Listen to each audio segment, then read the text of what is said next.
Welcome to the Bravo Papers, a safe space for all us Bravo fans who love to analyze, deconstruct, and talk about our favorite Bravo shows ad nauseum.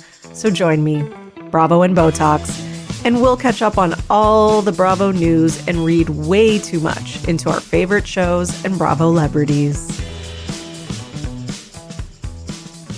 Hello, everyone, and welcome to another episode of the Bravo Papers, Bravo Weekly News.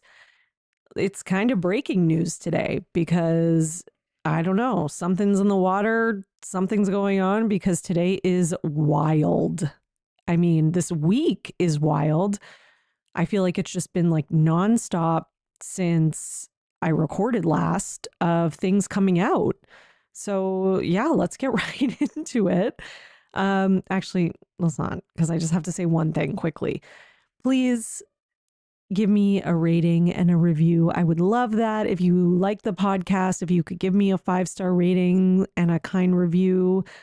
You know, my average number has gone down a little on the Apple and I want to get it back up again because I had some people who were, you know, I think maybe some Kyle Richards fans who are mad at me.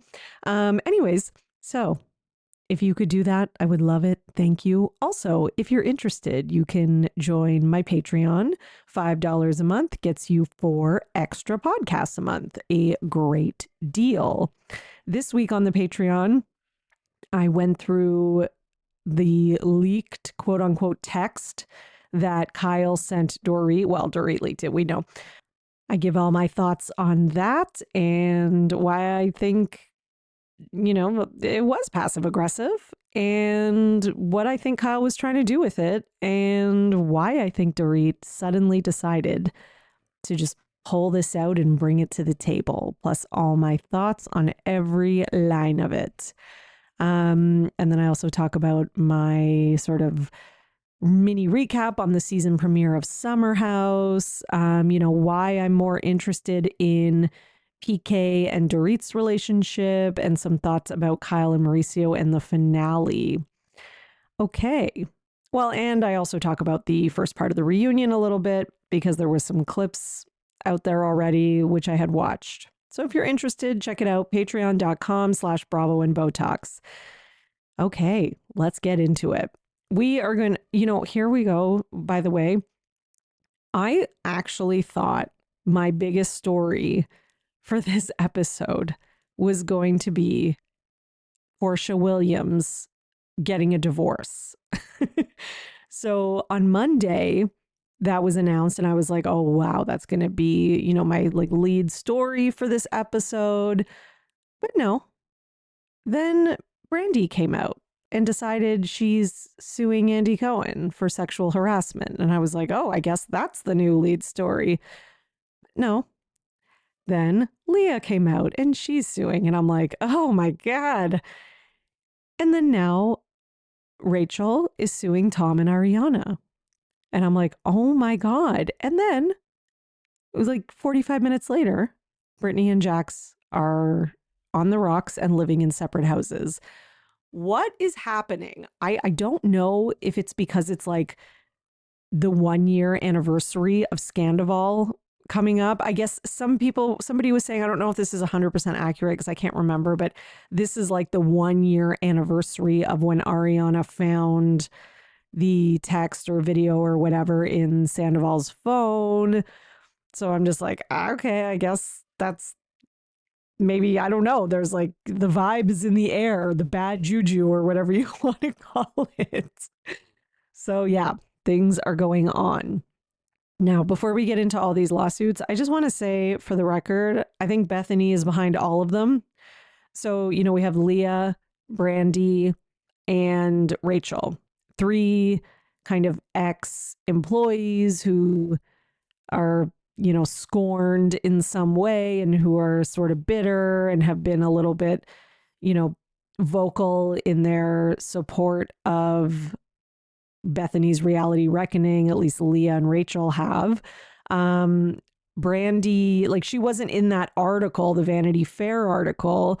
However, because of what's happened with Caroline Manzo, and her kind of demanding over and over again for them to for Bravo to release the footage, it's, pretty obvious why Brandi would turn. And like, listen, I'm not saying these women didn't want to do these lawsuits on their own and that wasn't their choice, but I can smell the seafood, I can just hear Bethany and her cracking open those crab legs and whatever in the seafood, not seashells, but you know what I mean. In her hotel room, I can see her texting them, encouraging them. And listen, no one is more delusional than Bethany. And I think some of the aspects of these lawsuits are delusional, not all, but some. And I could see Bethany talking to someone who was sort of on the edge of whether they want to go through with it or not. And I could see her pushing them and being like, oh, you've got a case, da, da, da, right? And then, of course, you're going to find a lawyer who's going to say you've got a case because they want your money. Okay, so I'm going to start with Leah, because to me, this is the one that is, I don't know, the biggest reach, I think. So like the other ones I think have a little bit more validity. So, Leah is saying that Bravo and Andy Cohen preyed on her alcohol problem to turn her suffering into ratings. Okay. Her lawyers claim the show knew she was battling alcohol and had mental health issues and messed with her head purposefully. Okay. I mean, it would be hard to find a housewife or person on reality TV who isn't dealing with some sort of mental health issue. I'm just saying. I'm not saying it's right to mess with someone's head or whatever, but I just think I think the majority of people, or a lot of people, have some sort of mental health issue. And, work can add to that, and it can add stress.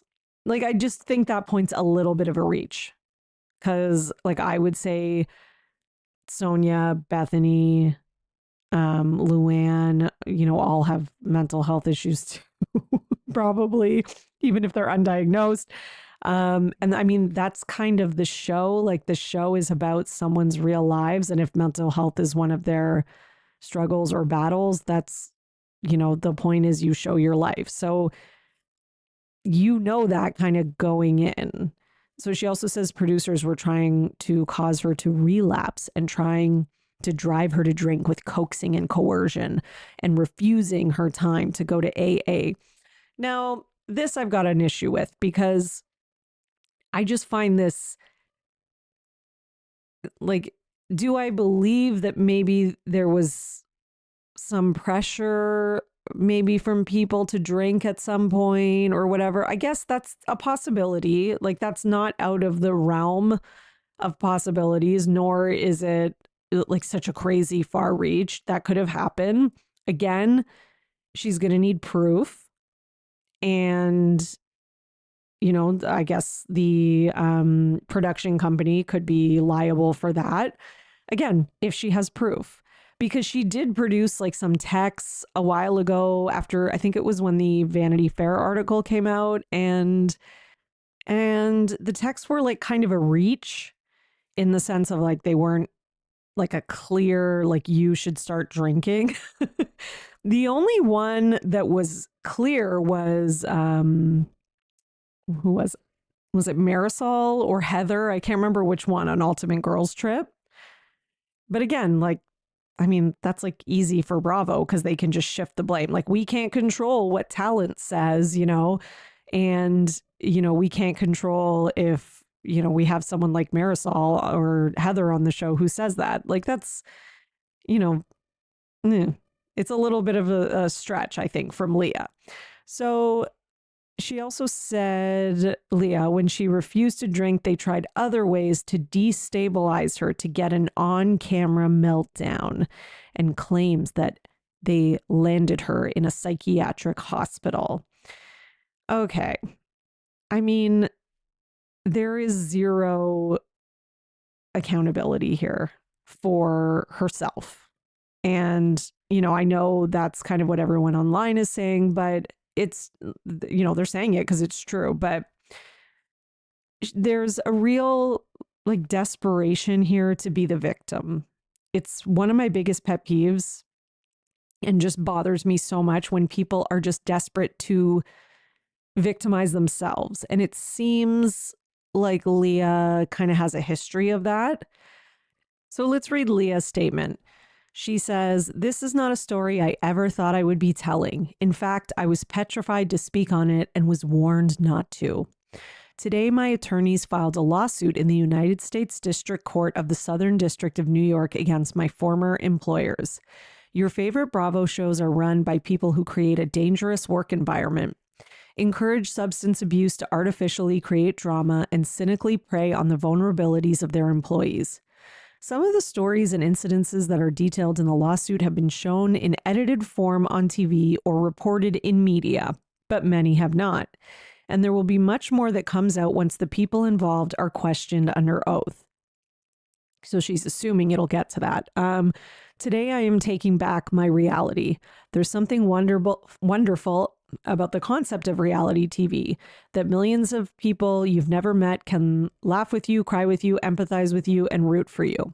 But the reckless and diabolical way in which the people at the top drool over the mishaps and misfortunes of the women, including myself, are disturbing."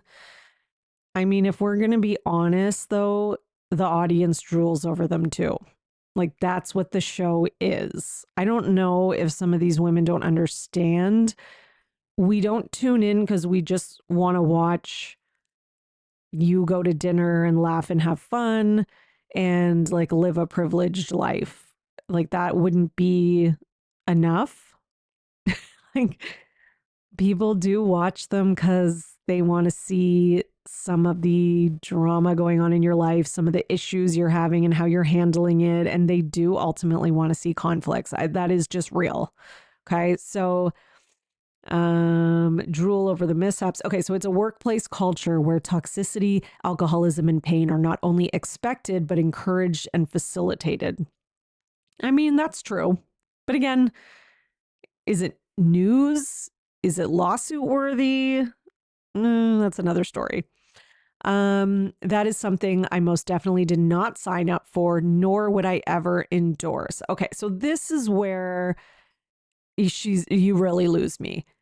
How can you say you did not sign up for that when RHONY had been on already for 11 seasons? Scary Island had happened. Sonia falling and hitting her head on that marble table in Miami. I think it was Miami. That had happened. Luann being cheated on and Bethany showing the picture on her phone. Like, so much had already happened. And like, don't try to pretend, Leah, that you didn't watch the show and that you didn't know what it was. Like, just give me a break. Like, that is ridiculous. Okay.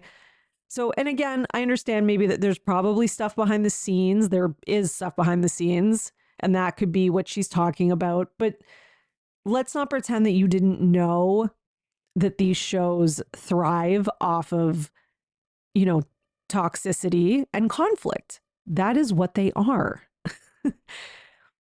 Again, I think she and like many others are fine with that until, they're not the favorite or the audience turns on them or they have a bad season. And then suddenly it's unfair and the crying begins. So there's nothing, sorry, I'm continuing her statement. "There's nothing more important than my sobriety. Without it, I risk losing everything." Well, then you shouldn't have come on the show. If the sobriety is the most important thing in your life, why would you sign up for a show with a cast of coworkers who are very into drinking? I could even understand if she, like, just pretend she was never on the show. If she signed up to be with the current cast, that I could see, because a lot of them don't drink. Like, Uba doesn't drink. and Jenna Lyons doesn't drink, and they're just not like big drinkers like the old group was. But the old group were big drinkers. Like the old group were like drinkers that got arrested partially due to drinking, right? And substances. The old group were like bringing back random guys to the vacation hotel and partaking in substances, etc. Like that is not, and I agree with her, that is not a good environment for an addict. But neither is, you know, a bar for an alcoholic. If I was an alcoholic recovering, I personally wouldn't choose to go start working at a bar. Because it's not like, you know, she was already in the job and then decided to get sober, right? She was already sober, didn't have the job and didn't need it, right? Like this is not, oh, I've been in this job, I've been an alcoholic, and, you know, I need this job to put food on the table for my family. And, you know, I can't just quit. So, you know, I need my workplace to be supportive of my sobriety and whatever, you know, that would be different. But that's not the case. The case is that she was already sober and then decided to go into a job that would not be conducive to that sobriety. Like, you know, it would be like, okay, an alcoholic, you know, who has not been a bartender their entire career, all of a sudden decides after they get sober, let me go become a bartender. Like, it's probably not a good idea. Like, it's just, and listen, like I, you know, have experience with this topic of addiction and, you know, do have someone close to me who struggles with it, who did actually change jobs because of it, because the environment that they were working in involved a lot of alcohol, you know, and it was just too much. So it's like, there's, you know, we cannot control every factor of society. And this is not like a victim blamey thing, because, you know, people are kind of running a little too far with the victim blamey thing nowadays. There's also the opposite, which is where people want to be the victim a little too much. There also needs to be a certain amount of accountability. There also needs to be a certain amount of, you know, being realistic with the world, and to just look and realize it's raining. Let's bring an umbrella. You know, like we can't always stop the rain, but we can prepare ourselves, right? So if the rain is you have an addiction problem, bring your umbrella. You know, maybe it's not the best idea to sign up to work in an environment where alcohol is a huge part of it, or a prominent part of it at least. And again, that doesn't mean that a sober person couldn't do the job and be on RHONY or any of these shows and be okay. Because here's the other thing. They can, and they are, and they have. Okay? Like, it's like, again, because there is, you know, your sobriety is for you, and you have to take accountability for it. And if you fall off the wagon, or is it on the wagon? Whatever. If you do, then yeah, you have to take some personal accountability as well. Now, if somebody knows you're an alcoholic and they are like deliberately pushing you and being like, have a shot, that person is a jerk. And that person is not your friend, and they should be reported to HR. So if it is as clear cut as that, then okay, I can, you know, maybe Leah has somewhat of a case in that sense, but I just have a feeling that it's not. I just have a feeling that she wanted to be on the show. She wanted to have like a breakout season and be everyone's favorite. She was like, oh, if I'm going to like have lasting power on the show and get signed on next year, I got to do something crazy, because a lot of the housewives kind of go in thinking like, I got to make my mark. We see it all the time. Look at Anna Marie. She's screwed herself over because she went in looking for something, made up this whole esophagus thing, and it's blown up in her face, right? And she learned the hard way. So I feel like, but again, she may have secured herself more time on the show, right? So like, I just like, I cannot see how Leah can prove this unless she literally has like footage, videos, or text or something of somebody explicitly trying to, talk her into drinking or using drugs, which I just really don't think that exists. Maybe it does. I don't know why she would have waited this long for it to come out. There was nothing about it in the Vanity Fair article. Like, yeah. So it's very, it's just like, I just feel like they wanted me to drink. Like, that was what she said in the Vanity Fair article. It was something like that. Like, I felt like there was pressure, but like no one said anything explicitly, but I could just feel it in the air. I'm sorry, but that's not enough for a lawsuit. And feelings are not facts. Just because you felt like the producers wanted you to, or like someone maybe wanted you to, doesn't mean that they did. And again, I don't know everything. I don't have every text message fact. I wasn't there.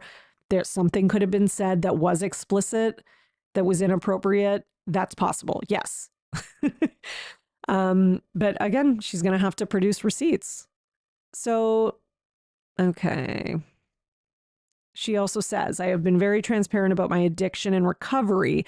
However, there are personal things in this lawsuit that I never wanted to disclose for fear of being judged and shamed. But I am at a point now in my life where I feel strong enough to withstand whatever may come my way. Okay, I guess we'll see.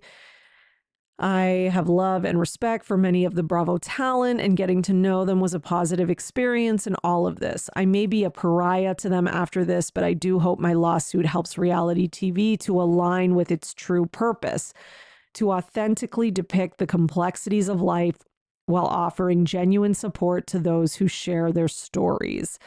I've been trying to address this internally for years now, but have been dismissed, stonewalled, and gaslit, but actually at every turn since. Bravo can try to manipulate my reality and others all they want, but the cold, hard facts of this case are as real as it gets. Thank you to my close friends and family, and of course, someone who she tags who have supported me in every difficult but necessary step, blah, blah, blah. Okay.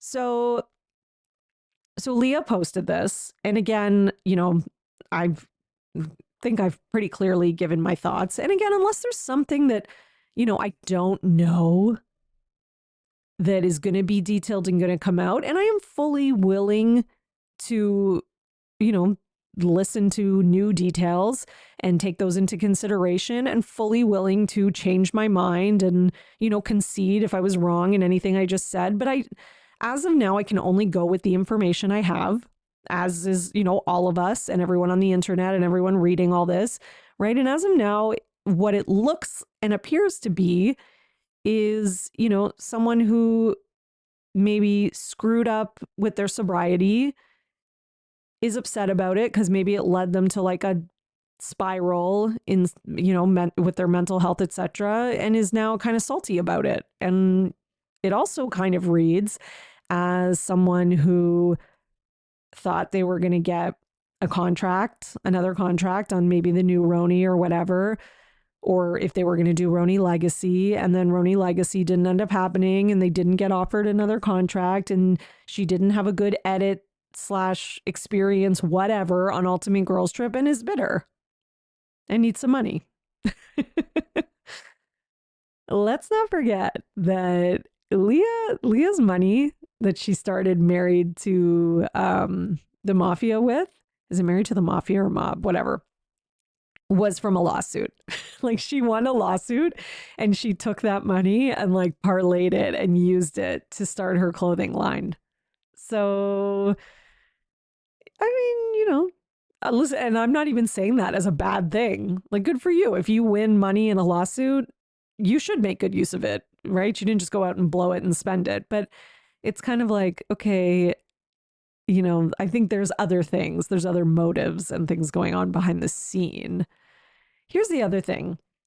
There's like this whole thing about like production didn't help me and they actually made the addiction worse.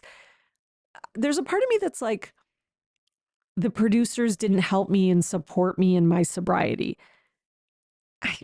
I'm a little like on the fence about that. Is it like a lower level producer? And I don't mean that in like a condescending way. I mean like not like an executive producer, like the field producers who are average regular people that make average regular incomes, who, by the way, are the ones who really need representation and support, and who often get abused by the talent, and who we've seen from that below deck example have been sexually harassed by talent and others, right? And probably need more protections and, don't have a big platform to speak out like this. But at the end of the day, so those people are supposed to be now addiction counselors and sponsors. It's not like, I get that she's working there, but just like an alcoholic working in an office job, it's not everyone that they work with's job to like help them stay sober. It's your job as an addict to, be accountable, to stay sober, to face challenges. There's always going to be dinner parties where there's alcohol. There's always going to be, you're going to go to a restaurant, everyone's going to get a glass of wine. There's going to be a work party. People at the work party are going to be drinking. There's going to be, you go on vacation and you're walking down the street and someone offers you, some Coke or something. Like, those temptations are never going to disappear. The whole world cannot change and be edited for that. Like, that's the thing here, right? So it's like, I don't think it's like a field producer's job or any to help make sure she stays sober. Is it their job to, follow the rules, etc., that are laid out in the contracts? And if Leah needs to take time off to go to AA or whatever to accommodate things like that, yes, it is. So if it's true what she says, that they like barred her or didn't let her go to AA meetings, that is obviously wrong. Okay. But then the part where it's like they didn't help her, it's not like, they are not qualified to do that. They're not doctors. They're not addiction experts. Like, they're not sobriety coaches. That is not their job. I'm sorry. It's not. Their job is to produce a show. So it's like, ugh. And like, yes, should they also just have like morals as humans? Yes. Right. Like we saw with like the cameraman who, on Below Deck, who didn't let that guy that naked guy who tried to climb into the girl's bed and stopped that. Yes, that's just like morality as humans. You're stopping like a crime from happening, right? But listen, the talent does need to be protected to a degree and supported, but it's also ridiculous to go too far and expect like the field producers or the crew to be like, to be God. Like, you still are an adult, right? And they also work for this big company. You just work in different roles. They're behind the scenes and you're talent. So that's the other thing. She says that they didn't allow her to go to AA. Now, that's a very specific accusation. Here's why I'm having trouble believing it, because she also had this whole thing about how they didn't let her go to see her grandmother when her grandmother was dying.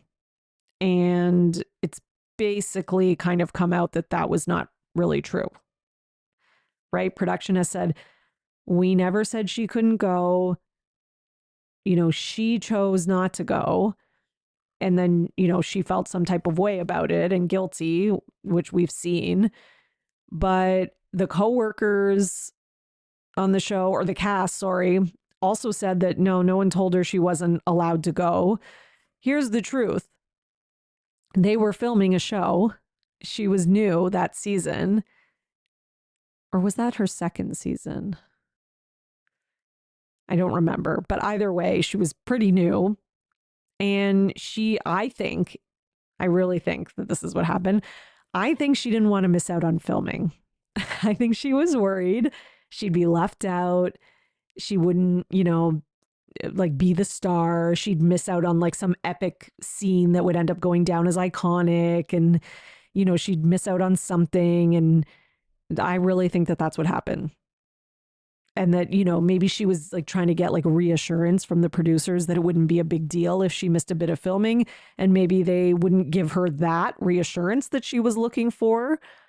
But to try and say like they didn't let you go, that's misleading. So yeah. The other thing I was going to say is that, she's talking about this aspect of like Andy is like doing drugs, he's doing coke, he's offering it to people. And, I've seen a lot of opinions online about it. So listen, is anyone surprised that Andy probably does coke? No, that's like kind of like people know that. I feel like it's like known. People talk about it all the time. I've seen him doing stuff in the press before where I've been like, yeah, he's probably high right now. It's not, a bombshell as it was put in the headline. However, is it right for him to be like offering it to people who are below him? No, that's not right. Of course, he shouldn't do that. But again, what I'm wondering here is, did he offer it to Leah? Because unless he did, or did it right in front of her or whatever, like, I feel like she probably needs proof, because he can just say, no, I don't do that. And there's already a bunch of housewives coming out saying that they've never experienced that. So it's just going to be like one person's word against the other. Do we all like, is Andy an adult who maybe has a coke problem? Probably. Yeah. Does that necessarily mean he's like, because he might be an addict or have a drug issue, that he's a bad person? No. Is it bad for him, again, to, be encouraging employees who don't do drugs to start using and stuff? 100% it is. But we don't know if, like, I don't know if that's what's happening.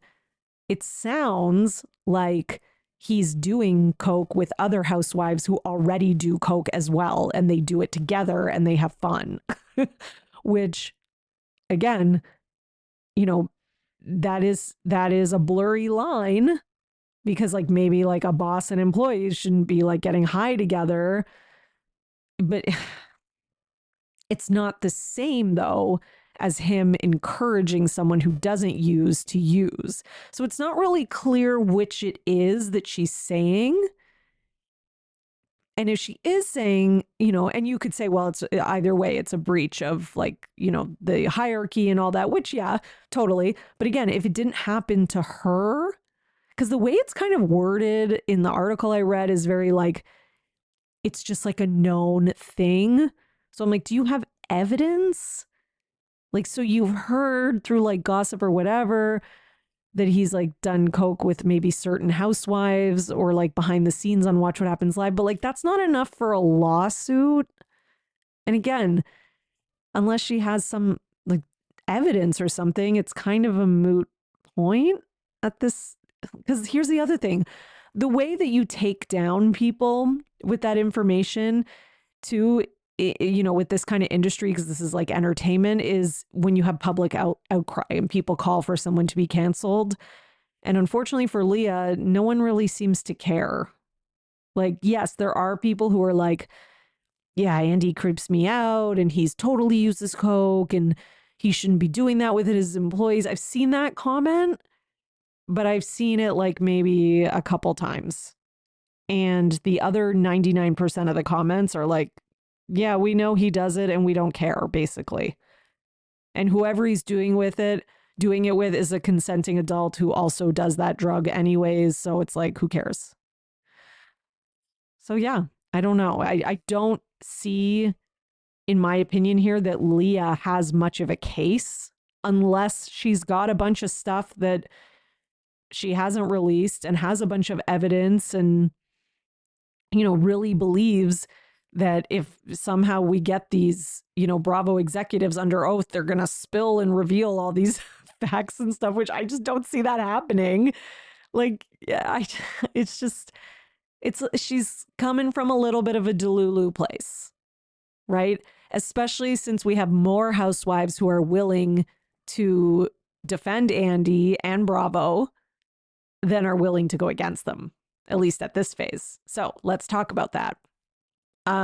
Let's talk about which housewives are, seemingly supporting this. Okay, so some of the Bravo labs who have interacted with Leah's post. Okay, Brandi Glanville. Okay, so, not the best one. Considering that she's being accused of sexually assaulting someone right now, I don't think anyone's really going to take her word for anything, because they could be like, yeah, she's just trying to distract from the fact that she sexually assaulted someone, allegedly. Right? So, not the best one. Okay. Braunwyn, Windham-Burke. I don't even think I need to say why that one is a useless one. Speaking of that, she's coming up twice. She's probably thrilled because Braunwyn loves when she's getting any kind of attention, negative, positive, whatever. So, we'll be talking about her later today. Her own kids can't stand her, so there's that. Okay, Gabriella, I don't know if I'm saying this right, Berrigan, from Below Deck Sailing Yacht. I don't know who that is. Okay, Lizzie Savetsky. Okay, so she was an original Roni reboot cast member who got booted off for, I think it was for saying the N-word behind the scenes. And who's next? Brandi Redmond from Real Housewives of Dallas. I don't know how seriously people are going to take her either, because, she, again, is maybe an employee who's kind of annoyed because the show got canceled that she was on, and she was like kind of the star, and then it kind of went downhill, especially after she released that video of herself, doing a very offensive, insulting Chinese accent and, mocking Asian people. So yeah. Then Dana Kathan from Pump Rules, who, I don't know, I just don't feel like her maybe viewpoint holds that much weight. Again, all these people could know things that I don't know behind the scenes. Of course they do, right? And, maybe they do have something to say of significance. But as of now, it's not like, Leah has like this like powerhouse team who are all current employees who are ready to speak out about all these specific things. Like, she's so far got kind of a list of misfits who are not reliable for the most part, or not that they're not reliable, but they're not, credible people. So there's also Jenna Lyons. And again, though, Jenna Lyons liked the post. She didn't comment, but she liked the post. And then she took away her like. So there's that, right? So to me, that kind of says, she's maybe friendly with Leah and supports her sort of as a friend. But at the same time, she deleted it because she doesn't want everyone to kind of know that or everyone to think that she's like anti-Andy and anti-Bravo, right? Because we know she is friendly with Andy. They took a selfie together, like getting coffee in New York. They seem to have a friendship and like each other. And I don't think she's coming back to the show, which I think is the right choice. But I do think that she is just kind of like, Bravo wasn't the right fit for her. And who knows, maybe she liked it just because she follows Leah and she liked it by mistake. Who knows, right? So again, not the strongest one. Is she one who I think is going to be like speaking out against Bravo and helping out with this lawsuit? Absolutely not. Okay, so the last thing I want to say from this Leah lawsuit is that there is an accusation in it. And this is the only one to me that like is the most serious and needs to be taken the most seriously, is that there is a higher level executive who sends unsolicited pictures of their genitalia to lower level production employees. But again, Leah is not a lower level production employee. So who is he or she who's doing that, or they or whatever? And one of these employees who's receiving these pictures will need to speak up. Unfortunately, it puts them in a crappy position because, I'm sure the reason a lot of them haven't spoken up, or any of them have spoken up about this, is because they don't want to lose their job.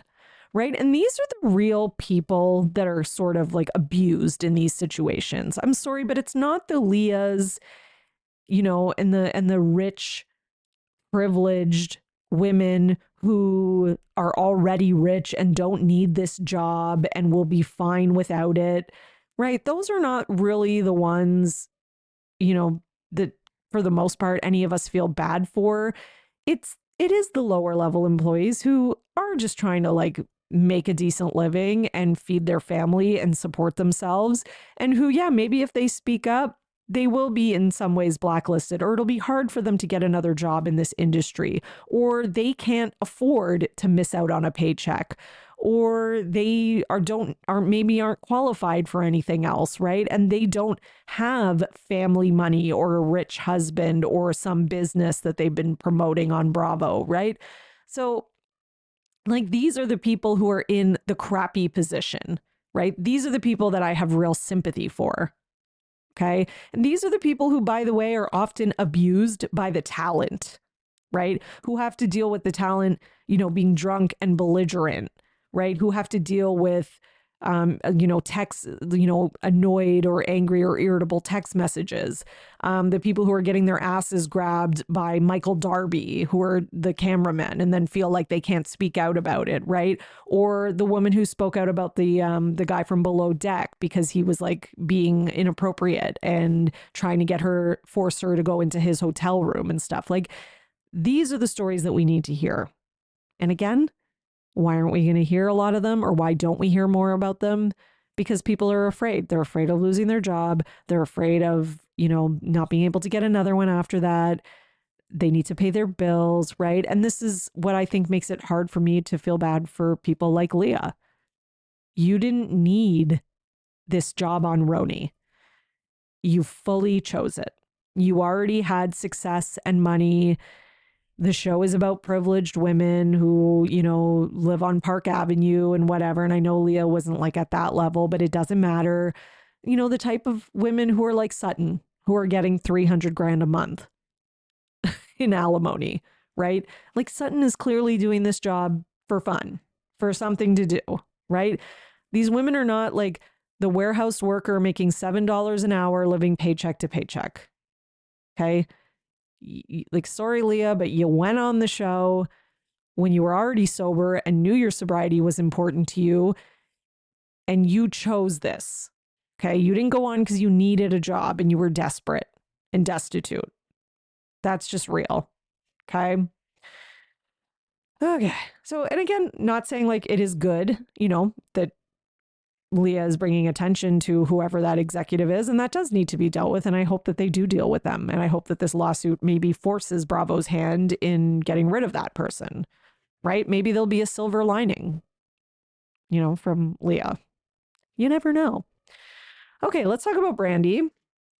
So Brandi is suing Andy for basically sexual harassment or inappropriateness, because he's, called her on like a FaceTime, I guess, and was with another Bravo celebrity who we now know as Kate Chastain, and was like, asking if she wanted to watch them have sex. So first it just came out like this like headline, this really, like kind of clickbaity headline. Well, I guess it wasn't clickbaity because that was all we knew at the time, but it was like, Brandi says that Andy called him and asked her to watch him have sex with another Bravo celebrity. So listen, my mind was spinning. I was like, oh my God, who is it? Who is it? My first thought was Joe Gorga.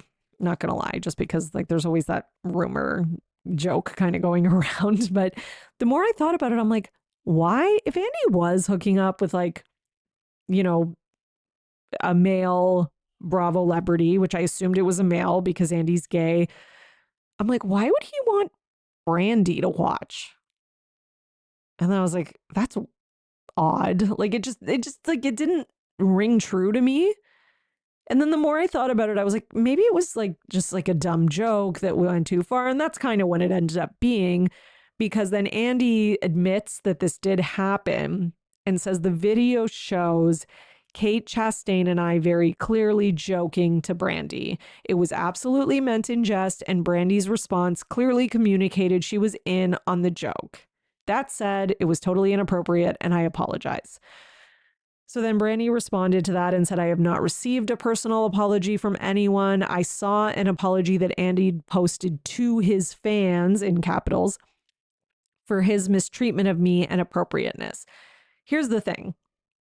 If she was in on the joke, it's kind of hard to say that she deserves an apology. You know, again, should he be making these like sexual type of jokes with people who are employees or below him? No, he shouldn't. But the fact that Kate Chastain was there and they called her together, that does change it a little bit for me. Like if it was like just Andy calling on his own, or him and like another executive, like out of a higher level.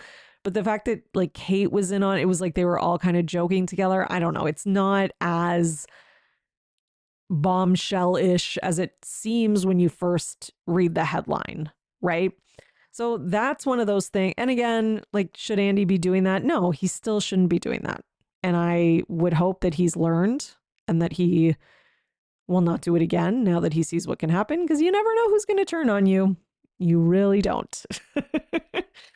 And also, as many people have pointed out online, you know, this could just be a deflection from Brandi's, you know, Brandi being accused of sexual assault. So there's that. So again, it's going to be hard. It's going to be hard for Brandi to get people to take that seriously, especially because we know like Andy wouldn't actually want to do anything sexual with Kate Chastain. It's going to be hard for people to take that seriously when they know that Brandi is in the middle of a lawsuit because she's being sued for sexual assault. And the details came out from Caroline Manzo, and, you know, they're pretty specific and believable, to be frank. Okay, so let's go on to the next lawsuit. I divided this into lawsuits today instead of by shows like I usually do, because the other big lawsuit that dropped was, which I was not expecting. I think this, I would say, was the most shocking of the three.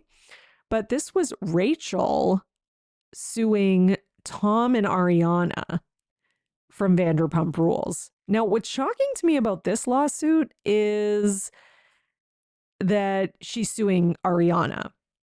I thought a long time ago she should have sued Tom Sandoval for screen recording, you know, the video of her and saving it in his phone, which he was not supposed to do. However, you know, she's suing Ariana as well, which to me is a little, I don't know. I think that's wrong. So, okay, let's talk about the details first. So the lawsuit is seeking a jury trial, and the complaint basically says that, you know, the whole Sandoval thing, which had like massive attention from the public, caused mayhem in Leviss's life, culminating in months-long inpatient treatment at a mental health facility and her departure from the show. Although, I mean, that's a little bit of a contradiction, because I would, like, according to her, the departure from the show is a good thing for her life. But okay. But I understand that she means the time in the mental health facility. Fomented by Bravo and Evolution in conjunction with the cast, Leviss was subjected to a public skewering with little precedent. Okay, little precedent. And became, without exaggeration, one of the most hated women in America. Okay, so again, another person who is just loves being the victim and wants to be the victim. The skewering was because of your actions, Rachel.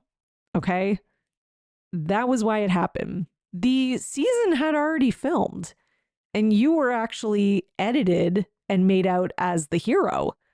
Like, people were, like, if it wasn't for people finding out about the affair, which was all off camera and, like, kind of like, you know, leaked on the because Ariana called the producers or whatever. But that wasn't what the whole season was about. But if it wasn't for that, people wouldn't have been like spending the whole season looking for all those clues, etc. People would have been on like poor little Rachel's side, getting bullied by Lala and Katie and whatever. That's what would have been happening. 100%. She was getting like the redemption. I was with James and now I'm my own strong woman and I've grown and matured. And like that was the edit she was getting, if anything, and still got. Like, okay. So, and then she became, without exaggeration, one of the most hated women in America. Well, Bravo can't control that. You became that because you slept with your friend's boyfriend for 7 months. Like, okay. Then, it talks about the behind the scene things that happened. And that the ex-VPR star wants all copies of the sex tape destroyed and an injunction to shut down anyone ever seeing it again. And that NBC used Bravo and producers, Amazon MGM Studios, Evolution Media. So, okay, so that, yes, I agree with this. If there are copies of that video, they should be destroyed and they should not be, being distributed, etc. I thought that she already filed something about that, about like, so that they couldn't distribute it. Here's the thing that's confusing to me is, are people distributing it? Like, Ariana has been asked about this and has clearly said that she's not distributed it or showed it to anyone. So yes, even like, it's not like Tom Sandoval sent it to her. She saw it in Tom's phone because she was holding his phone, right? Now, I could be wrong because there's been so many details about Sandoval, it's hard to keep them straight, but I believe that she had like maybe saved a copy of it or sent it to herself so that she could like use it against Tom Sandoval. Like, don't try to like, like, what is this? Don't try to talk your way out of it or whatever. I could even be wrong about that, right? But like, there's this whole thing that Rachel's been saying this whole time that like, it's like, there's Ariana has copies of it and she's like sending it to everyone. But I really don't think that that's happening. One, because I am more likely to believe Ariana, who has not lied, over the two people who have lied nonstop for the last year, like up until the reunion and after, and have been caught in those lies. But again, if Rachel wants proof and legal reassurance that the video has been destroyed so that she doesn't have to worry and stress about it anymore, I can understand that. Like, I can give her that, and I'm not criticizing her for that. Okay, but the lawsuit continues and says it's clear that Bravo deliberately sacrificed Leviss for the sake of its commercial interest, from its refusal to allow her the opportunity to tell her side of the story and defend herself, which she repeatedly begged for permission to do. I'm sorry. That is just complete and utter BS. That is one of the most blatant lies I've seen in a long time. Like, she was given so many. Not only was she given the reunion, she was given a one-on-one sit down, and then she was also given an additional confessional after the fact to talk about even more, where she used it to, throw Tom Sandoval under the bus, basically, about how long the affair had been going on. But she has told her story 1,000,000 times. Okay. Like, outside of like the reunion, the confessionals, the one-on-one with Andy, she told her little story to the TMZ setup. She's told it on podcasts, her own and Bethany's. Like, I don't know what part of the story is left that she thinks that all of a sudden, if we hear it, everyone's mind is going to change. It's not Bravo and Evolution Media's fault that Raquel didn't do a good job in articulating why this is all Tom Sandoval's fault. Listen, we were all like, yeah, give us more dirt. Tell us why Tom Sandoval is the real perpetrator and all the stuff that he was doing behind the scenes. But she didn't do that. Like, she gave us a little bit on that very last interview, you know, about her like sleeping with him while Ariana was at her grandmother's funeral or whatever. But like, she could have thrown him under the bus way bigger than that. But like, she was the one who was choosing to stay loyal to him at that reunion. She could have thrown him under the bus so much harder at the reunion with everyone. And she didn't. She was like trying to deflect, and because she was still under his spell. But again, that's her own fault. Okay? And if she can sue anyone for that, maybe Tom Sandoval. Like, it's not everyone's fault that you were dumb and you got manipulated by this guy. I just like, it's like the lack of accountability and self-awareness is astounding to me. So it's a 19-page complaint. And she goes on to say that what you saw on Vanderpump Rules' 10th season may not have been all that was going on. Okay, so tell us. You can tell us right now. And she has been too. Now that she has her own podcast, every single week, she's telling like her version of things and, you know, her behind the scenes stuff and da-da-da. And like, she hasn't said anything that's made her role in this any better, because like, she told that whole story about like the first night that they hooked up. And like, I think she told that story kind of thinking that we would all see that it was all Tom's manipulation. But like, yeah, we saw that. But again, we also saw your side and your role in it, which you still need to take accountability for. Like, it's like this desperation to be the victim. I just like, take the loss. You made a mistake. You owned up to it. Like, she owned up to it more than Sandoval did, even though since she's apologized and owned up to it, she's also just nonstop making excuses for why it wasn't her fault. But anyways, plaintiff Rachel Leviss is a former cast member on Vanderpump Rules. I'm just seeing if there's anything else. It went viral. And, you know, they talk about causing its viewership to explode to unseen levels and making its cast members mega celebrities. Okay, well, calm down there. I wouldn't say that. It's like, you know, it's not like my parents don't know who they are or whatever. Okay, so due to a narrative deliberately fomented by Bravo Evolution and the cast, Leviss became an object of public scorn and ridicule. No, due to the narrative that happened, that you created because you slept with your friend's man. You did that.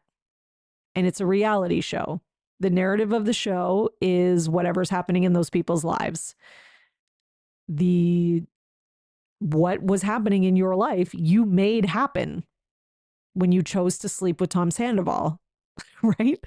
And then the show covers that. Right? Yeah. Did Bravo make money off of it and capitalize it and blah, blah, blah? Yeah. But even Bravo, I honestly don't even think Bravo and Evolution knew it was going to become what it became. It became what it became because it was such a relatable story. So many people have known someone who's like, you know, been cheated on in that type of way. And, you know, so many people have had like a friend who that's happened to or whatever. And it's like, it was one of those things that it was a scandal that was like, it was like a serious thing, but not like so serious, you know, like it wasn't something like, you know, racism or like sexual assault, right? Like it was a cheating. It was like, you know, it was kind of something people could like sink their teeth into the drama without it feeling like too dark, you know?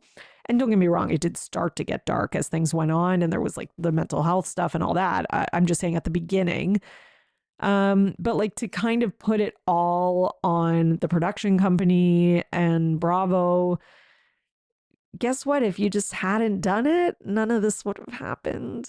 Like that's why this lawsuit, like, I just don't think holds water. Like, okay. Then it says, to be clear, Leviss has repeatedly acknowledged that her actions were morally objectionable and deeply hurtful to Madix. Yeah, we know. Okay.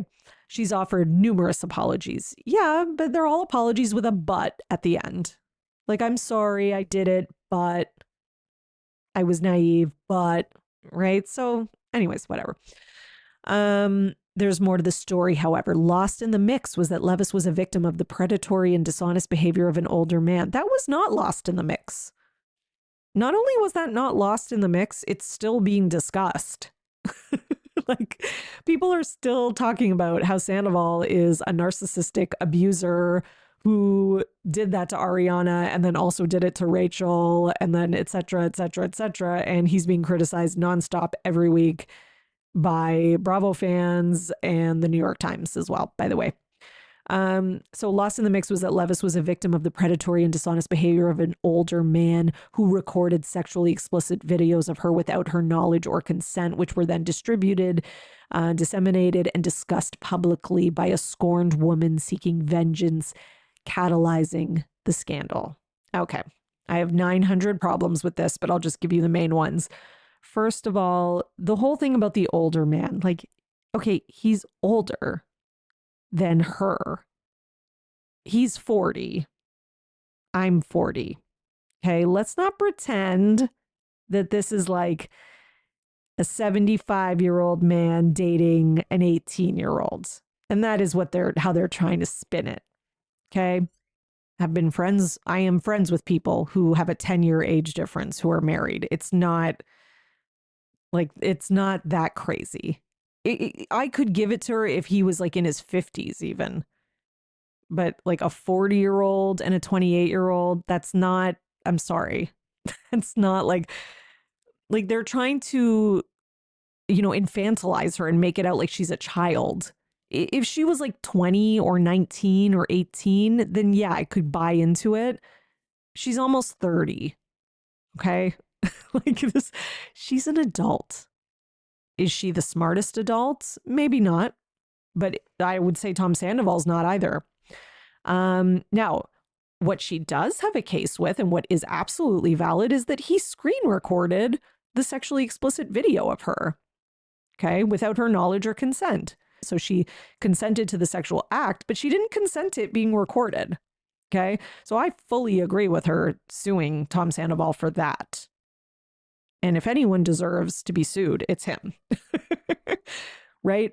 What I don't agree with is this, which were distributed, disseminated, and discussed publicly by a scorned woman seeking vengeance. I really don't think she would do that because, like, listen, there's a lot of people who I would think would do that. Sheena would do that. I'm sorry. I'm just going to say it. Sheena would do that. Like, I really think she would. Do I think Ariana would do that? I really don't think Ariana would. I really, really don't. Like, I feel it in my gut. I don't think Ariana is the type to like, I'm mad, so, let me send this out to people. What I could see is that she had it on her phone because she sent herself a copy or whatever, to when she was, going to confront Tom or whatever the case was, or as like, proof. But again, she shouldn't have done that if she did do that. But again, I don't know if she did that. And she says that she didn't, right? Like, so this whole idea of her like passing it around and whatever. Now, the discussed publicly part is, again, like, it was discussed publicly, but that's Tom's fault because Tom screen recorded it.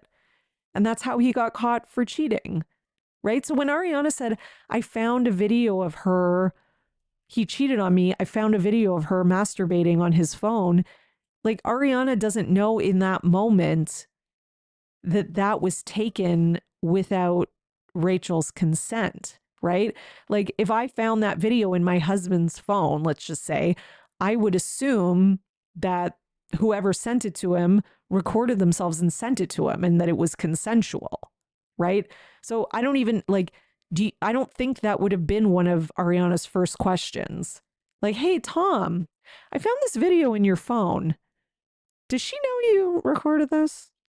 Like, no, of course Ariana's going to assume, since it's Rachel especially, is going to assume, oh my God, these two are having an affair and they're sending each other like, videos of each other naked and doing stuff. And that's like their thing. That's probably what she thought. So she probably didn't even think about, if Tom recorded it with or without permission, because that probably wasn't the first question on her mind. She was too busy, crying and screaming at Tom and trying to find out what the hell and, why he cheated on her and, what the F. Now, again, is it outside of the realm of possibility that Ariana, when she was at home, heartbroken, crying or whatever, that maybe like one of her friends came over and she was like, look at this video that she sent him? I guess that could happen. Again, I don't really see her doing that, but anything's possible. And, Rachel has yet to provide any sort of evidence that this video has been passed around or that a ton of people have copies of it. And the reason that it's mostly hard for me to believe that it's been sent to another person or multiple people is that it hasn't leaked. Because with all the hoopla and everything going on, I do think that if it was sent around to a lot of people, it would have made its way to the internet. I just really think so. Sorry, that might sound like really jaded, but I guess I don't have a lot of faith in humanity. Let's just say that. Okay. And then just the calling Ariana a scorned woman seeking vengeance. Like, I have not seen in general Ariana doing anything that I would consider seeking vengeance. All she's done is lived her best life since this happened. Okay, like taking opportunities, going on Dancing with the Stars, etc. Did she cuss Rachel out at the reunion? Yeah, but that's only because there was a reunion, and that's what reunions are. If there wasn't a reunion, I don't think that would have, I don't think Ariana would have been like, I'm going to go key her car and slash her tires and find some type of revenge, or I'm going to go to her house and force her to sit down while I yell at her and eviscerate her. Like, that was only because they're on this unique reality TV situation. Like, that really is real. Okay. So yes, she eviscerated her with words at the reunion. Fine. But in fairness to Ariana, she was eviscerated with people's actions that tore her apart, and actions speak louder than words. So again, like, I don't like this whole like painting it out like this is Ariana's fault when it's not. Okay. Sue Tom, he deserves it. We all know that. And again, he's the one who did this. So she's got a case when it comes to Sandoval. The thing with Ariana is going to be tough to argue. Okay, then it says, to make matters worse, Leviss was misled by Bravo and Evolution into believing that she was contractually barred from speaking out about her mistreatment. As a result, she suffered in silence as Bravo and Evolution watched viewership explode. Here's the thing, is like both of these things can be true, but that doesn't necessarily mean they're related, right? Like, Bravo's viewership didn't explode because Rachel was not able to speak out. It just exploded because the scandal was big and because, a lot of people related to it, and, people love mess, for lack of a better term, right? But, because of that, viewership exploded. But if Rachel had spoke out more, if anything, it would have just like helped it. It's kind of like a logical fallacy. Like, they're acting like if Rachel had been able to speak out and, talk about her mistreatment, then the reaction to the scandal wouldn't have been as intense or whatever. But I just don't think that's true. And, you can't prove a negative as well. We don't know. As a result, she suffered in silence. Okay, so meanwhile, Leviss, who was humiliated and villainized for public consumption. I mean, yeah, she was villainized. She villainized herself. Because she certainly wasn't the villain before that. Like, she actually would have kind of been the hero that season if she hadn't slept with Tom Sandoval. That's kind of that's that key line that they just keep missing. Remains a shell of her former self. Interesting, because she says that on her podcast that she's in the best place and that she's so much mentally healthier. She's healing. She's stronger than she ever was. She walked at New York Fashion Week and said she's like overcome so much, and okay, but whatever. With her career prospects stunted and her reputation in tatters. Well, she was offered a job with a raise on the show, and she turned it down. And I don't think that this would mean that she can never work again for the rest of her life. No. And now she's also got a very lucrative podcast that she's making a lot of money off of. There are people with much smaller podcasts who are making money off of them and like living off content creation and stuff. So somebody like her who's getting, hundreds of thousands of downloads and big advertising money and has been signed under Bethany's little podcast company or whatever the hell, it sounds like her career is okay, at least for now. And then this will blow over like everything else. And if she wants to go back and be a speech therapist or whatever she originally wanted to do, she'll be able to do it. Okay. She hasn't even gone back to school to get the master's that she needs to do it anyways. Remember, she said she was going to do that and then didn't. Just saying. So there's, a lot of audacity continuing in the Vanderpump Rules world.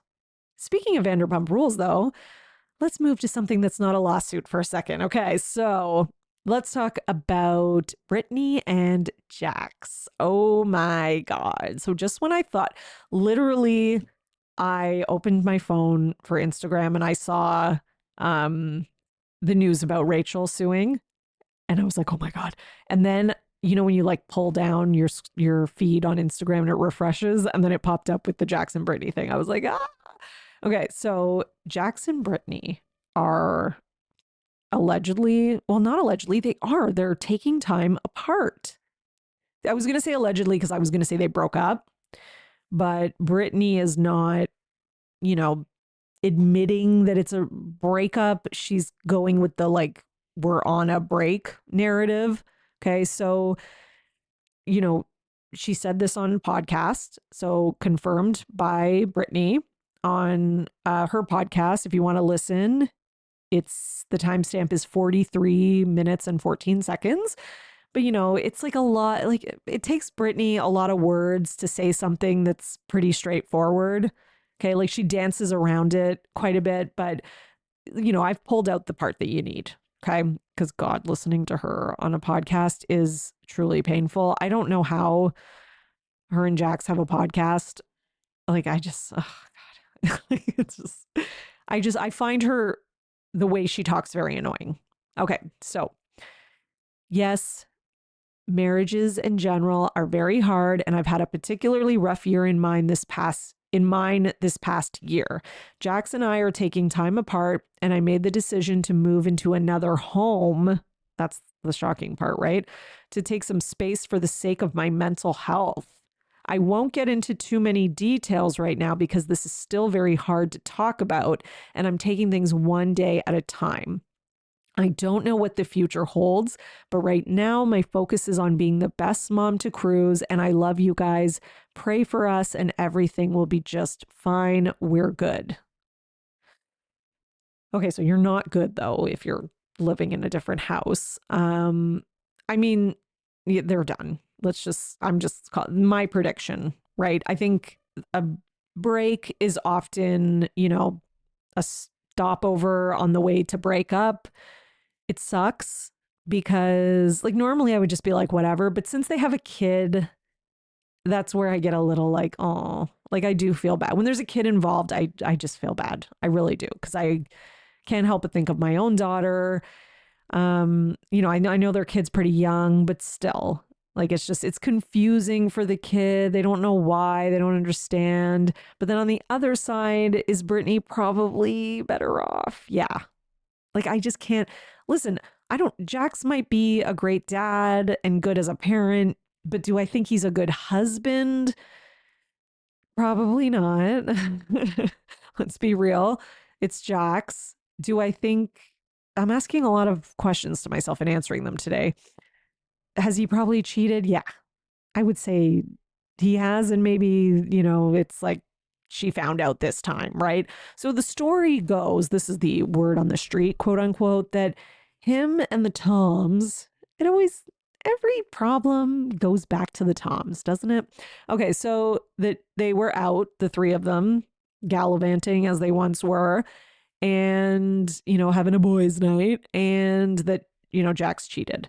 Now, to me, that sounds a little too like convenient and simple, I could see that probably he's messed up a few times and maybe she's just like, I can't take it anymore, or that's the last straw. I could see something like that. But just the fact that like, it's funny, right? Like first Tom Schwartz and Katie, then Tom Sandoval and Ariana, and now Jax and Brittany. Like it was like a domino effect, right? It was like one by one. And they're like, oh, the three of us are single. Like, let's go wild. Like, I almost wonder if Jax was like, oh man, the Toms are single. Like, I want to go backwards too. It's just sad because, Jax made a child, which sucks for Cruz and Brittany. So yeah, I get why she doesn't want to give a lot of details and stuff right now. That being said, their show The Valley dropped its little trailer, which was a little lackluster, if I'm going to be honest. I watched it. I was like, meh. But it could also be because I don't know all the cast. So, sometimes like since you don't know certain people or care about them, you're like, you see them yelling at each other, you're like, whatever. So maybe once we know them more, it'll be more interesting. I am more interested to watch it now, though. I am more interested to watch it now knowing this because, it'll be a little like, let's look for some clues and, see where they're at the reunion. I mean, I was going to watch it anyways because, I create Bravo content and do the podcast and stuff like that. So I was going to watch it no matter what, but I'm more excited to watch it now. I will say that. I got it, just to be honest. Okay, so we do need to shift back into lawsuit land, but still Vanderpump Rules related because Tom Sandoval denies Ariana Madix's request to sell home they share, claims she did not act reasonably and in good faith. I'm not sure exactly what that means. However, basically, Ariana's lawyer has made a request that they, sell the house and, split the profits and kind of walk away with what they put into it, I believe. And I guess he's saying that, she didn't act reasonably. She owes him money. So he's been claiming that she owes him like $90,000. So like, and who knows? Like, I don't know where he's getting that number from. Right. And she even says in the after show, like she will pay him back if he shows her like an itemized breakdown. Because I guess since they took out the lien or the loan against the house, the payments have had to, because of that, come out of his account. And, she was, I guess when they were a couple, she was just like, giving him money for that stuff and maybe not questioning it as much. But now, since this whole thing happened, she wants to know exactly like where the money is going, which I think is reasonable, right? Because are we trusting this man? No, right? And on top of that, he's not good with money. Like, I'm sorry, but I can just tell this guy lets money just slip through his fingers. He blew 10 grand on someone else's engagement. And then there's a preview for next week about, how with Sheena saying that like one thing he did for her during the pandemic when she was struggling was she didn't ask for it, but she randomly woke up one day and he had like Venmo'd her or whatever, a few $1,000s to help her out. Which, yes, when you look at that on surface level, it's like, oh, wow, that's like a really nice thing to do to help a friend. But there is a part of me, because everyone has always thought it was strange, including myself, that he would pay for James's engagement and just the way like he blows money on stuff, that he does have some type of like compulsion when it comes to spending. And I do kind of think he uses it like sort of as a way to buy people's friendships and keep them close to him. Right. Because it's kind of like, well, okay, so like, when I need someone on my side and to back me up, you'll be there. Right. Because remember how like generous I am. And like that did kind of work for a while. Right. Like with James, It worked. It's working right now with Sheena. And, you know, I'm not trying to get into like total conspiracy theories here, but if there's anyone I wouldn't put that past in terms, like that's a pretty deep level of manipulation, but I wouldn't put it past Sandoval. I'd put it, there's a lot of people I'd be like, nah, they wouldn't have thought that much into it. Sandoval, I would definitely think that about him.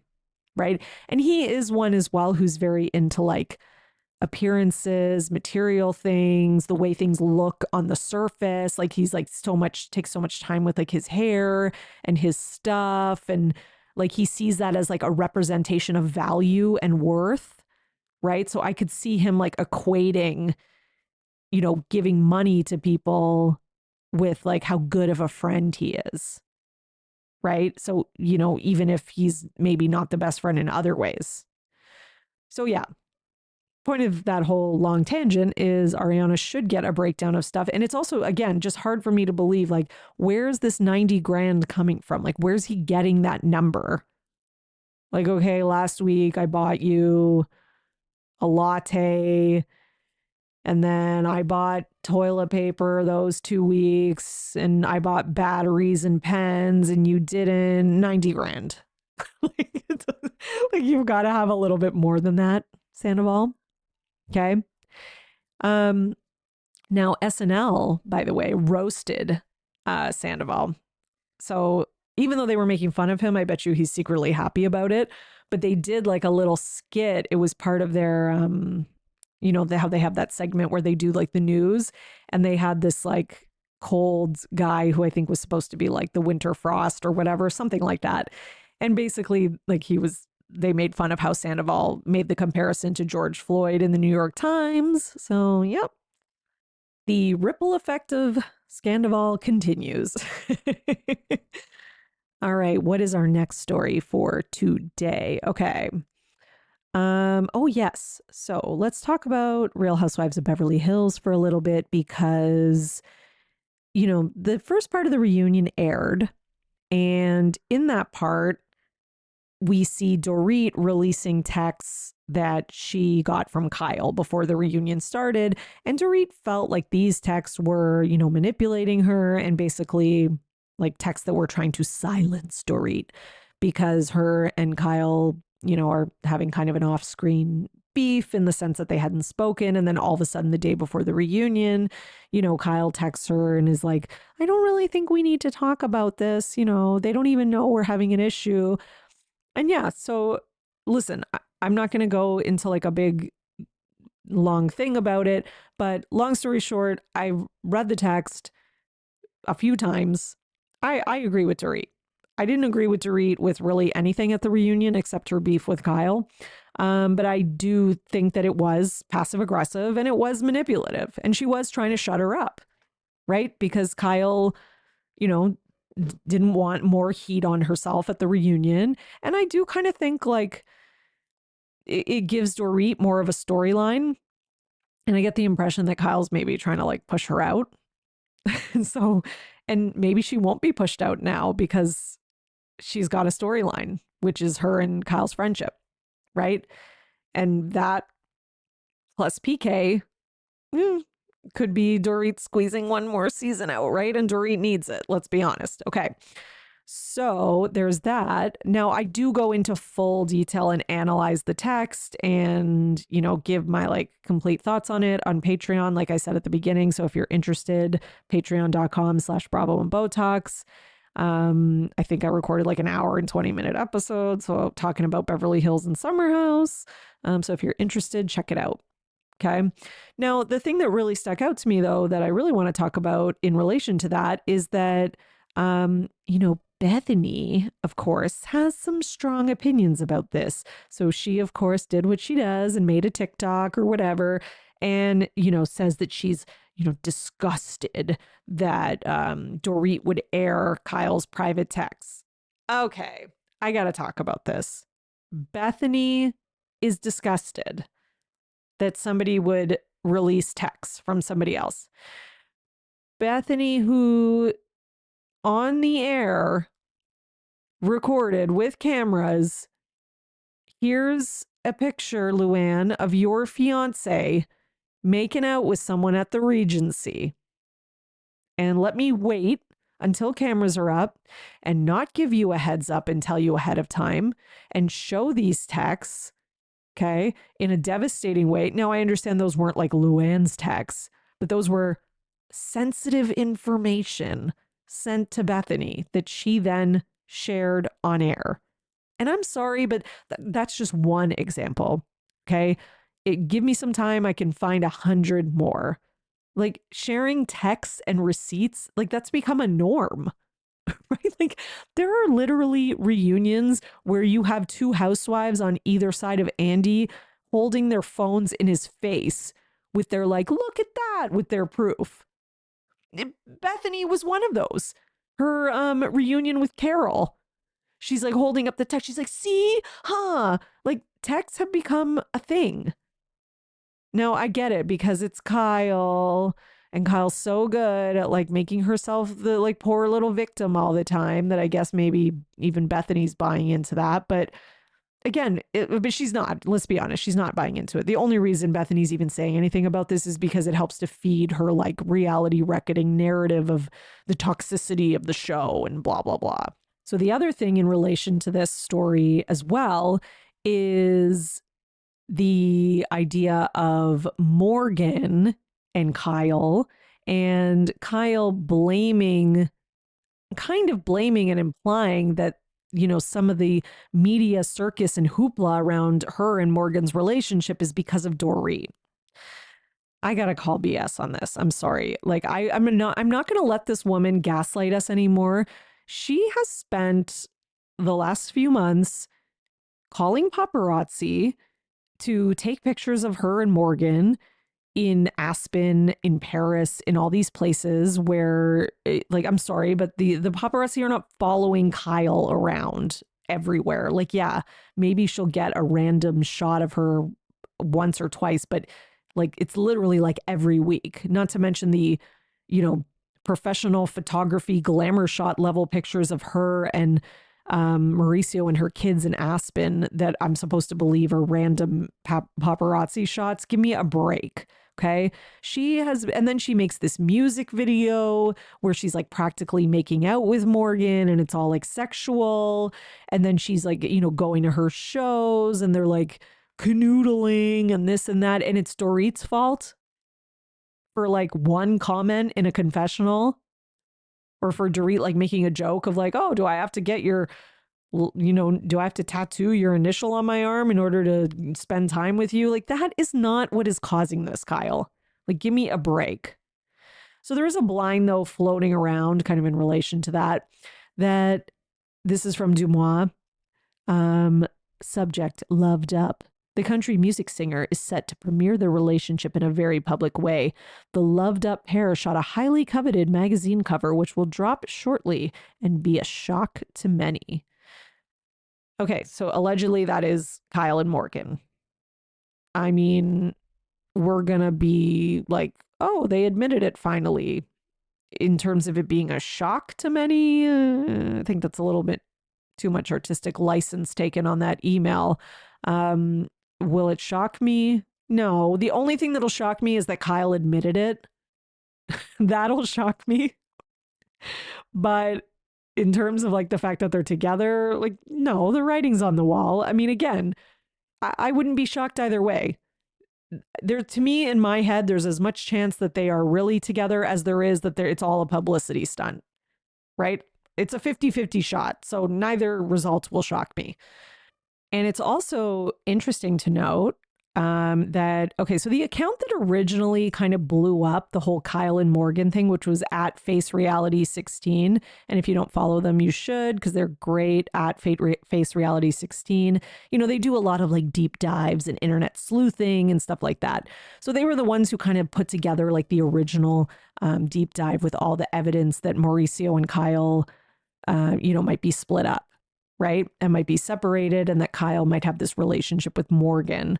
So, you know, one of the discussions on the finale was who leaked the separation story. Okay. And Face Reality 16 did a little more digging And they have like I don't know if they added it to their highlights, but they had a few stories about this. They have a post about it for sure. So you can go see their post. Basically saying Kyle and Morgan both watched my entire deep dive days before the separation was quote unquote leaked to people. Okay. So then she has screenshots of who was watching her deep dive in her stories. And of course, Morgan Wade, Kyle is there, are both there watching it, right? So yeah, it seems like pretty suspect, right? It's like, you know, Kyle knew that this theory was going around and, you know, everybody was talking about it. People were suspecting it. And then all of a sudden the story leaks. And again, you know, and I talked about this on my Patreon. If something is put out, you know, if People Magazine puts a story out, that means the source is reliable, because People Magazine kind of prides themselves on only taking like reliable, concrete sources, right? Like they're not just going to take like, you know, a friend of a friend of a friend of a friend, or like, you know, they're like the dog walker or whatever. Like it's going to have to be somebody who they can guarantee, and otherwise they won't put it out. Right. So the fact that it's People Magazine, and the other thing that kind of tipped me off was on the finale, Kyle was saying how Mauricio was more concerned about who the source was and how the story got leaked, whereas Kyle said she was more concerned about just how it was affecting them. Which, of course, because if you leaked it, you don't want to focus on how it got out, right? You just, it's out. Who cares? Let's just focus on, you know, our family and how we're reacting to it. Very convenient, right? So to me, like that was kind of a tell. Okay. It was like, in my opinion, the two of them probably had a fight about it, because I bet you Mauricio knew that it was her or Morgan. And Kyle probably didn't want to admit it, which fine. I guess she doesn't owe him anything if he's been cheating all these years. But I guess Kyle didn't want to admit it. And she just, you know, deflected. Right. And that's a good deflection, too, because it makes her look like the good person. Right. The one who, oh, I just care about our daughters. And it makes him look like, you know, maybe like the one who only cares about his image.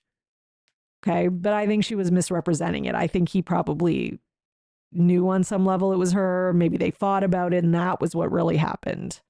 Right.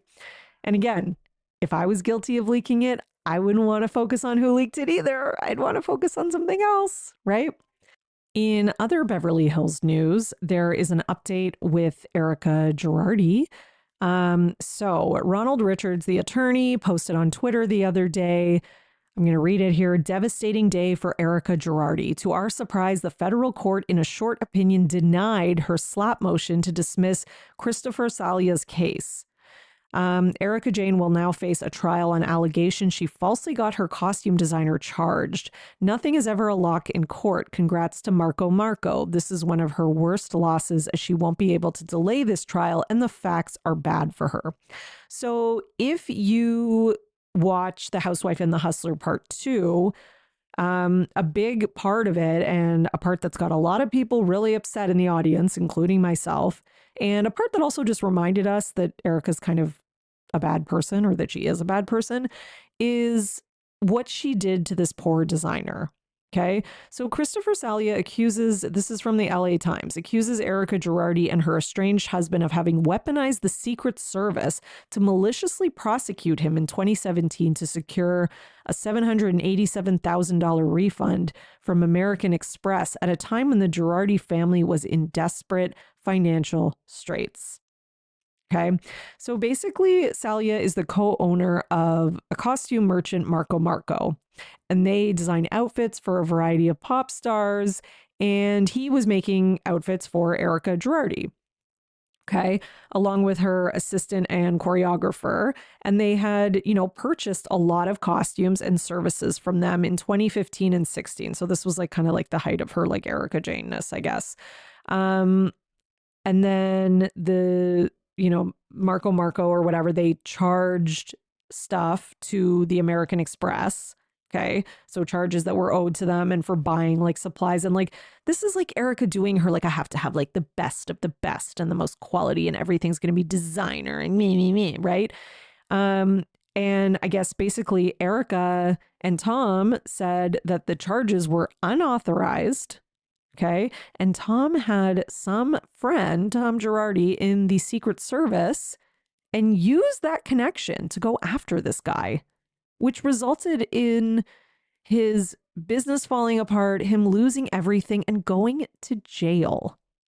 Like, just so that, and because of that, they got, so it was $787,000 of charges, and Erika and Tom got that money back. And then I'm sure Erika spent it on glam or whatever she spent it on. Like, I'm sorry, but just in case you forgot, Erika's a terrible person.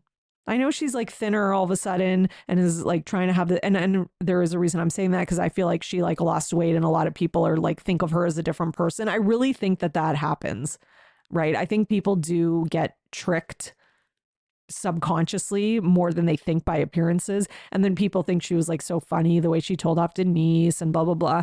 And fine, that was a funny read. But at the end of the day, Erika sucks and she's terrible. And I hope that she gets in crap for this, because this poor guy and what he went through, you know, it's not like it's like with all the stuff with the victims. No, they couldn't get her on that. And again, I still think she knew to some extent. I think yes, was it mostly Tom's fault? Yes. But did she still know to some extent? And was she still profiting off it to some extent? Yeah. Okay. But this is on her just as much as it's on Tom. And I hope they do nail her on this. I really do. Okay. So much going on. I can't get, like, how long is this episode? I'm sorry, everyone. It's just, this is how much news there is. I can't do anything. Okay. Some weeks I'm like, oh, 30 minutes. That's not very long because there's nothing happening. Okay. So the next story is one that I like. Listen, I had to cut a couple smaller things because of all the big stuff, but I could not cut this one. I've been waiting for this one. I have been waiting since Braunwyn was on OC. I've been waiting for this one. Listen, as many of the fans have said, and as we've always maintained, this woman she's a narcissist. I'm sorry. The way she treated her kids on that show, you know, the like, forcing her husband to still be with her even after she came out and was like had a girlfriend and was leaving him, but then not wanting him to date anyone else. And like, it was all very weird, you know, and you can see that her mother is a true, and I'm not using the term narcissist like the way that we use it as like an insult, or like, you know, people use it like flippantly, right? No, these are like true personality disorder here with Braunwyn and her mom, right? Just like even there were scenes where her daughter would like try to talk about the pressure on her in dance and her eating disorder. And it was like, and Braunwyn would just turn it into being about her, right? There's even that famous clip of Gina being like, it's not about you, Braunwyn, right? Like this is that, okay? So, you know, Braunwyn had this whole story in Us Weekly, and this is what she wrote. Okay, Miss Narcissist. Thank you, Us Weekly. Because again, we know she's thirsty AF, right? Always trying to get back on Housewives, hang out with Housewives, get in magazines, call paparazzi on herself. This article comes at the end of the hardest 3 years of my life. I've kept quiet about so much, but after a late night phone call from my ex's girlfriend, where I realized he was continuing the cycle of abuse and manipulation, I knew I couldn't keep talking around it. To do so would be to allow the cycle of abuse to continue. I married young. Back then, I didn't understand what being married to a narcissist meant. Narcissists love calling other people narcissists. Notice that? Like Braunwyn loved to call her mother that. She happened to be right. Tom Sandoval tries to deflect and call Lala that. Like, I'm just saying they do that a lot. Okay. I didn't understand so I didn't have the words to articulate the financial and emotional abuse I suffered. I was put down, called names, told that my memories weren't right, and would get told lies that made no sense, but wouldn't question. I was made to feel crazy. It's taken intense therapy to understand what this has done to me. Okay. And then she goes on and on. We break the cycle by sharing our story. So here's mine. Okay. And again, like the fact that her castmates, and I'm not saying her castmates are like perfect, great people, but the fact that they were kind of questioning her authenticity when it came to her alcoholism. Like that was a bit of a red flag to me as well, because usually people wouldn't question that. But you could tell that they all thought she was doing it for attention. And a narcissist would. They would make something like that up. They just would. They'll use anything. Okay. So, and if there's someone I'm definitely going to believe, it's the children who are now older. So, Rowan, her daughter, the one who talked about her eating disorder and like OCD and all that, reposted her mom to her Instagram, like her mom's post that I just read to her Instagram, and wrote, "All of this is lies." Every last bit. And it is disgusting. If anyone had my original post, please send it to me. I didn't screenshot what I said in time. My dad is not the narcissist. Quite the opposite. Stop with the lies, mother. I'm done. We're all done, with capital ALL. And then, if that's not enough for you, her son, Jacob, has something to say as well. "Hi, it's Jacob, Braunwyn's son. I'm the one who did drag on the show. My mother is an abuser, liar, and manipulator. I believe in second chances, but not 20th chances. My mom will not be happy about me writing this. To be honest, I'm quite scared. But she has been harassing my dad for many years now. And last time she called me, she just yelled at me for talking to my dad's girlfriends. So I don't know. Bye. Gonna log off of Insta for another 3 years." Okay. Wow. So yeah, Braunwyn's kids are speaking out, for the dad, obviously supporting him. Listen, when I watched the two of them on that show, I didn't see an abuser and a narcissist in him, but I saw it in her. And I can only go by what I've seen. And now we've got two of her kids, older ones, speaking out. And I will not be surprised at all if, as the younger ones get older and come into their own, that they will probably also speak out. And again, it's not crazy that, clearly Braunwyn's mother is a narcissist, and it is not crazy at all that she's raised one as well. Because you either go the opposite way when you have a dysfunctional parent like that, or you become it, right? You go the opposite and you cut yourself off from that person and you become, someone who's like aware of that and grows from that. But some people don't. Some people continue the cycle of abuse. That does happen, right? And that's what I think you see with Braunwyn. Okay. And listen, I'm not taking pleasure in being right or in those kids' pain. I'm just taking pleasure in the fact that Braunwyn has needed to be called out, and the psychotic way that she has used her kids and husband for her own attention, fame, gain, and the way that she just like so desperately has tried to get back on this show. And, I think the Bravo fans all knew this, right? This has come out and everyone's like, yep, right? Like the Bravo fans, we knew, we called this, but to kind of see it and to see Braunwyn getting called out, it's what she deserves, to be honest.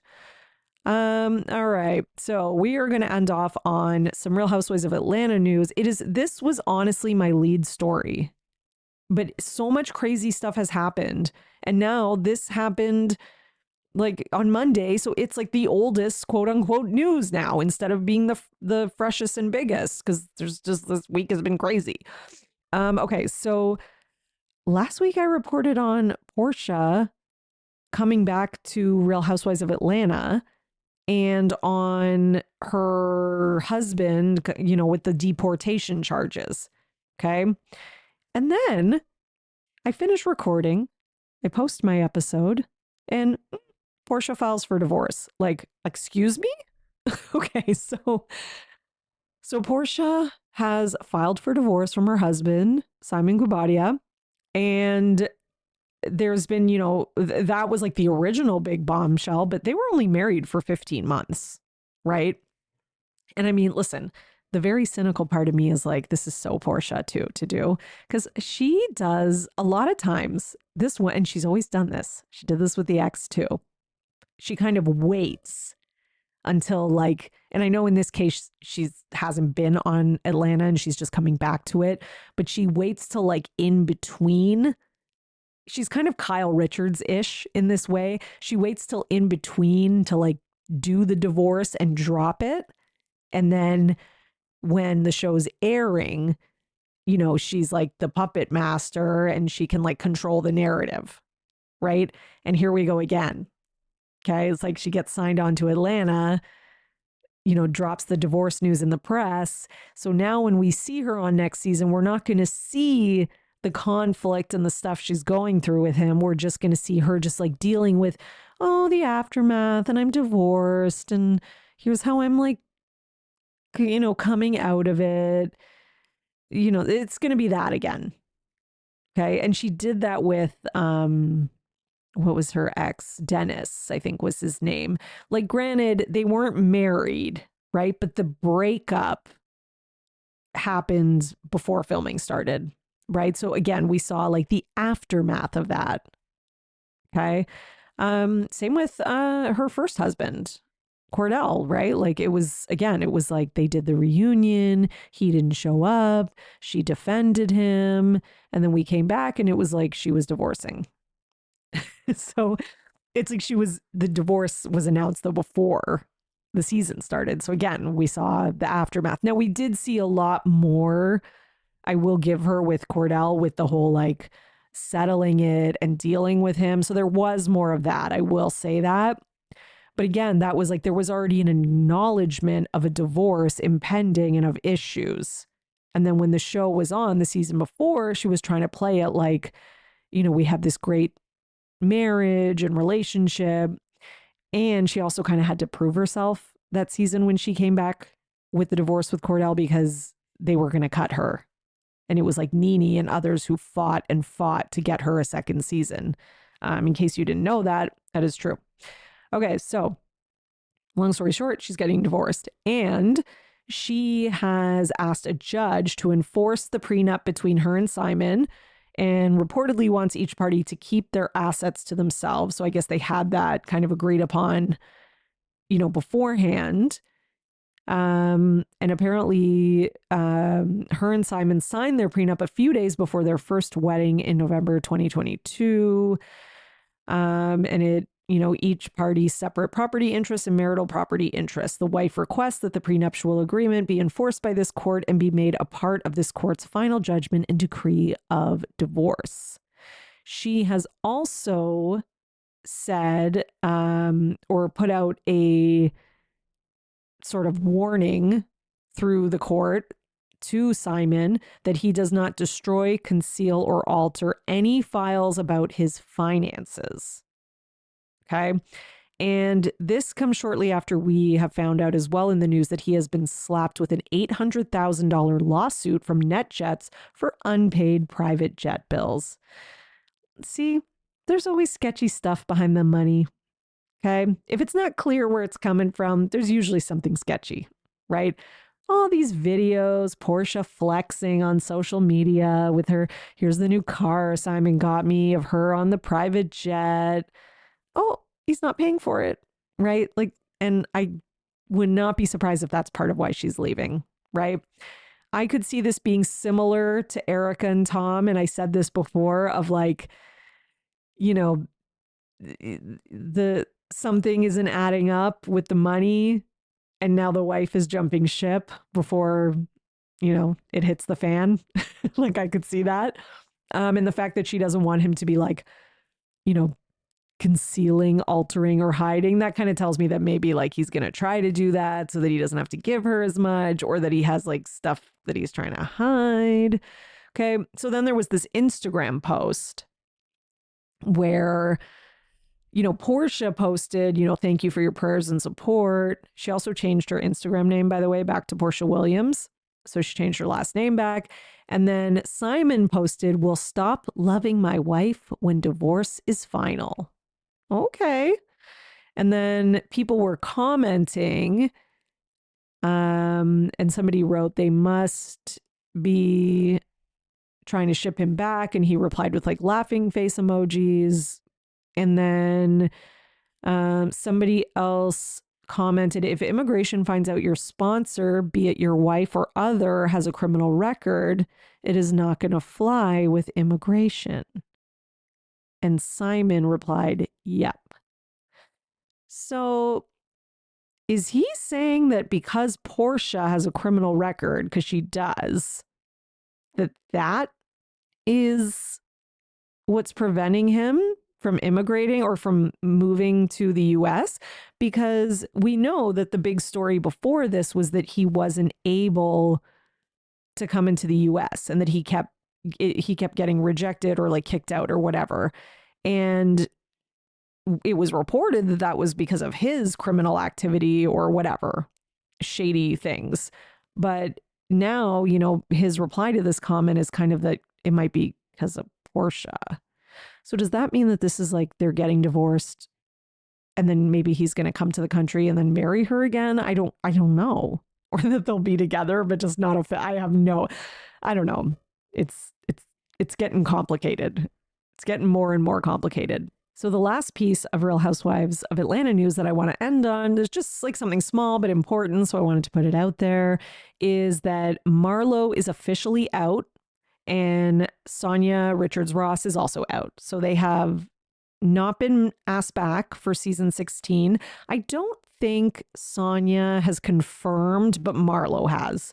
So Marlo put out a post and just kind of said that, you know, like one of those like very like political posts where it's sort of like, oh, it's the right thing. And, you know, my nephews are like transitioning to like a very important time in their life. And now I can spend more time with them, etc. So, you know, she kind of gave that like, you know, nicey answer because clearly like Marlo is, you know, in the position where she's probably hoping to get back on one day, even if it's like in a friend of role. Right. And even Andy mentioned on his radio show, I think it was that or Watch What Happens Live, that he, you know, doesn't think this is the end for Marlo and that, you know, we'll be hearing more from her in the future. So that seems to be the new thing now. Like if it's someone that they really like, it's like, you know, we'll put them on an indefinite pause and see what happens. Right. And then the housewives who play nice, right? The ones who are not, I guess, like Leah and others, I guess, hold on to that like chance to come back. I mean, that's in Bravo and Andy's best interest too. Because let's be honest, if they keep dangling the carrot, then it kind of helps them to guarantee that these fired people aren't going to start like launching lawsuits and talking crap, which is clearly a problem for them right now. Okay, so a lot. I know this was a really long episode. Thank you if you have hung in until the end.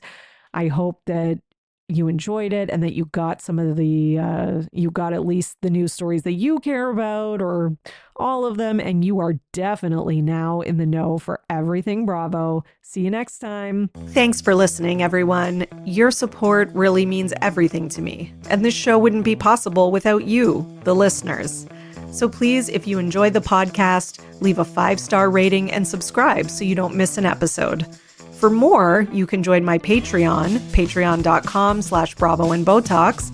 And for $5 a month, you'll get 4 extra podcast episodes a month. You'll also get early releases of Bravo Paper episodes and more.